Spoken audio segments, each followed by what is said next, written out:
अस्सलाम वालेकुम दोस्तों। तो आज की वीडियो में हम बात करेंगे कि बिज़नेस अकाउंट और जो है इंडिविजुअल अकाउंट जो है वो क्या है। जब भी हम एडसेंस में जो है अकाउंट क्रिएट करना चाहते हैं तो वहाँ पर हमको ऑप्शन आ जाता है कि इंडिविजुअल क्रिएट करना चाहते हैं या बिज़नेस।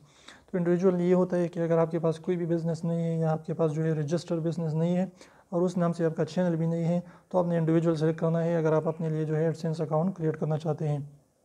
इसके अलावा अगर आप जो है आपने चैनल जो है किसी बिज़नेस के लिए खोला है और सारे की सारी जो है उसी बिज़नेस की एक्टिविटीज़ आपके चैनल पर होती है, उसका नाम भी आपके बिज़नेस से है, चैनल का नाम भी बिज़नेस के नाम से है, तो आपने बिज़नेस सेलेक्ट करना है, लेकिन आपका बिज़नेस रजिस्टर होना चाहिए, वरना फिर आपको जो है उसके लिए आपको ख्वारी करनी पड़ेगी और फिर आप उसको चेंज भी नहीं कर सकते। तो जब भी अगर आप अपने लिए जो है एडसेंस अकाउंट क्रिएट करना चाहते हैं तो उससे जो है अपने इंडिविजुअल ही रखना है। अगर आप बिज़नेस के लिए क्रिएट करना चाहते हैं तो बिज़नेस ही रख दीजिए, क्योंकि बाद में जो है वो चेंज नहीं हो सकते और आपको जो एडसेंस अकाउंट जो है डिलीट करना पड़ेगा। तो अगर वीडियो अच्छी लगी तो प्लीज़ वीडियो को लाइक कर दीजिए, चैनल को सब्सक्राइब करना ना भूलें। वीडियो और सब्सक्राइब को ज़रूर दबाएं, बिल्कुल फ्री है, कोई भी इसके पैसे नहीं लगते हैं। तो 1 सेकंड में उसको प्रेस कर लीजिए।